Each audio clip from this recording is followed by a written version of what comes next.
Bonjour les amis, j'espère que vous allez tous bien. C'est toujours Florian depuis Optech Solutions. Je vous dis euh, bienvenue dans cette nouvelle vidéo tutoriel qui est la 8e dans une série de vidéos sur la formation en Cisco Packet Tracer pour les débutants. Donc comme vous voyez le projet directement aussi sur la plateforme, c'est le projet qu'on a commencé depuis la configuration du serveur DHCP, ensuite la configuration du serveur web, ensuite la configuration du serveur HTTP DNS, et dans la vidéo précédente où on a vu comment on peut configurer la messagerie électronique ou encore les serveurs mail dans les réseaux. Et dans cette vidéo on va voir un autre protocole comme c'est prévu, qui est le protocole qui supporte le transfert des fichiers dans les réseaux, qui est tout simplement les FTP. Donc ça, pour autant tarder, on va directement augmenter un serveur. Donc tout en précisant que même si on est en train d'utiliser autant de serveurs, il est aussi possible d'utiliser un seul serveur et exécuter tous ces services. Donc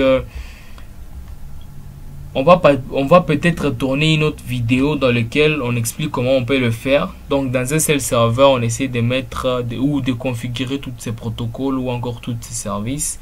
Donc comme je le disais, c'est un serveur FTP avec comme adresse IP 192.168.10.90. Ça va, on va arranger ça vite.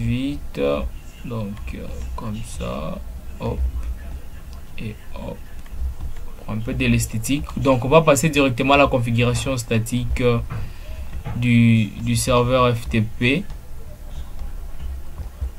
Donc on entre dans Desktop, IP Configuration, on reste sur statique, on augmente. Donc c'est devenu déjà une habitude.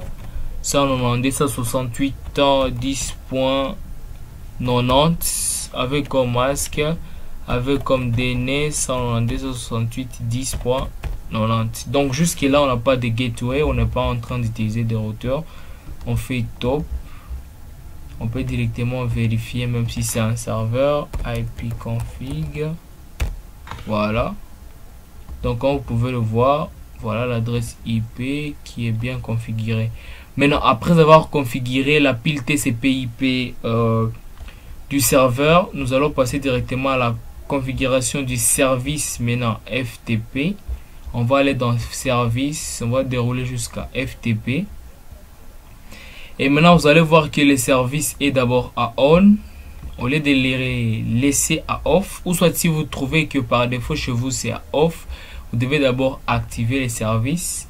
Et après ça, vous allez maintenant créer des utilisateurs qui auront besoin d'accéder directement aux fichiers qui sont stockés dans le serveur FTP, comme vous pouvez le voir ici en bas. Maintenant, on va créer un utilisateur. Donc, on va directement créer 4 utilisateurs comme on a 4 internautes. Donc, le premier PC, ce sera pour Florian, qui aura comme password dans ce serveur 1, 2, 3, 4. Et il aura la permission de lire, d'écrire, d'effacer, de renommer et de lister. Donc comme vous pouvez le voir ici, ces 5 droits ici ou ces 5 autorisations sont lesquels avec que je vais travailler dans ces serveurs. Donc j'aurai la possibilité de lire, d'écrire, d'effacer, de rename ou encore de lister. Maintenant je vais cliquer ici sur Add. Je clique encore une fois là-bas, puis je save et puis je continue.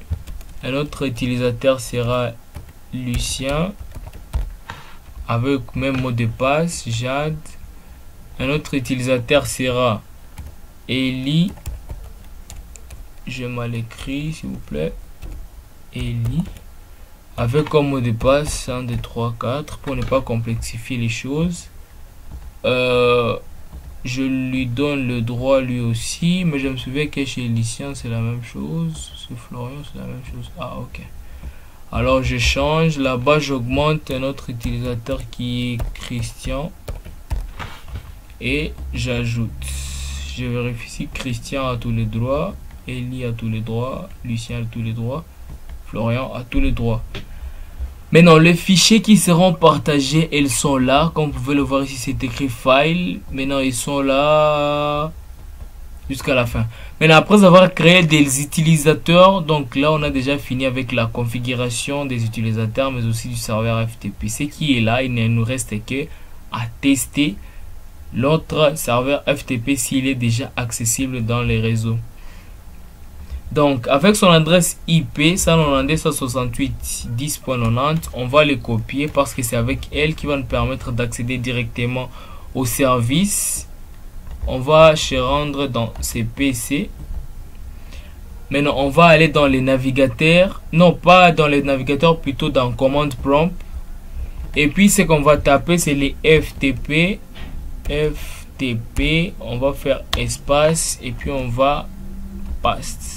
Ça, c'est l'adresse IP directement du serveur FTP. Et puis, on va faire entrée. Maintenant, là, on nous demande le username. Comme on l'a déjà défini dans les serveurs, je vais taper Florian. Je tape entrée. On demande mon mot de passe. J'entre mon mot de passe. Voilà. Donc là, comme vous pouvez le voir, je suis dans le serveur FTP déjà. Avec la commande dire, je peux lister tous les fichiers qui sont directement sur le disque, plutôt sur le serveur FTP. Donc la commande elle est là, c'est dire. Ça nous liste tous ces fichiers qui sont directement sur le serveur FTP, comme vous pouvez le voir.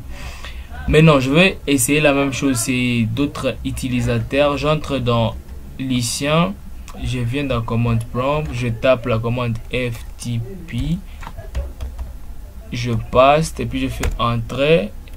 Le nom d'utilisateur c'est Lucien et le mot de passe c'est 1 2 3 4. Entrée. Il est aussi en mode, il peut aussi lister avec la commande dire. Voilà. On va essayer avec Eli et Christian aussi. On entre dans commande prompt, on tape FTP.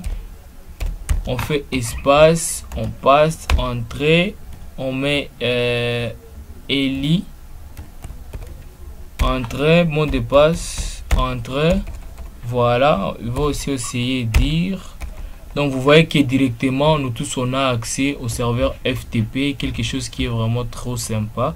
On va terminer avec Christian, il va essayer aussi FTP, paste, entrée. Donc le username c'est Christian et le password 1 2 3 4. Voilà, il peut aussi lister avec la commande dire. Voilà, donc là vous voyez que on est presque à la fin. Donc ce qui nous reste tout simplement c'est voir si vraiment ils ont le droit. Donc d'abord accès, ils ont la possibilité d'accéder directement au niveau du serveur. Parce que même les fichiers sont en train d'être listés au niveau de ses utilisateurs. Maintenant, on va entrer chez l'utilisateur Florian et on va tester si il a réellement le droit. Maintenant, on rentre toujours dans commande prompt, on descend. Mais maintenant, ce qu'on va faire, si on revient dans les serveurs, s'il vous plaît, on retourne dans FTP. Il y a vraiment 5 droits, Florian. Il a 5 droits qui sont cochés. Maintenant, nous, on peut essayer l'un parmi ces droits. On va essayer par exemple les delete. Je vais essayer d'effacer un fichier directement au niveau du serveur. Je vais fermer cette fenêtre. Je retourne dans Florian. Maintenant, je vais taper la commande delete. Et puis, je vais venir copier par exemple ces fichiers ici. Je vais le copier. Je viens ici. Delete. Oh, j'ai mal écrit. Delete. Et puis, je copie les noms de ces fichiers. Donc, comme vous pouvez le voir, je viens de copier le nom ici. Et puis, je viens coller, précédé de la commande delete. Je vais faire entrer. Voilà. Maintenant, là, on me dit deleting file. Donc, la suppression du fichier dans les répertoires FTP. Donc, on me dit que c'est successfully. Donc, je viens d'effacer. Alors, si je recommence à faire les dire, donc on peut bloquer son nom. C'est IR800 et auto 7.8. Je vais lister. Comme vous pouvez le voir ici, si cet élément ne plie là, ça veut dire vient d'être supprimé avec la commande ici en haut précédée qui était delete suivi du nom du fichier avec entrée, et directement ça vient de supprimer ces fichiers là qui est directement stocké au niveau du serveur. Voilà, merci encore une fois pour tout d'avoir vu cette vidéo en intégralité. Voilà pour tout ce qui est des serveurs ou des protocoles qu'on va vraiment voir dans cette formation pour les débutants Cisco Packet Tracer. Donc merci d'avoir suivi la vidéo en intégralité. Si vous êtes nouveau sur la chaîne, n'hésitez pas à vous abonner, surtout activer la cloche de notification pour ne rater aucune de nos nouvelles vidéos. Alors je vous donne rendez-vous dans 2 prochaines vidéos qui seront les dernières formations. Donc qui sera là pour faire une récapitulation. En fait, on va faire 2 projets dans les 2 vidéos qui sera la récapitulation de tous ces protocoles ou encore tous ces services qu'on a pu voir ou on a pu utiliser durant toute la formation. Alors je vous donne rendez-vous dans ces 2 dernières vidéos. Surtout ne ratez pas, et surtout il faut toujours partager et dites-moi dans les commentaires comment est-ce que vous avez trouvé la formation. Alors je vous dis ciao et à la prochaine vidéo.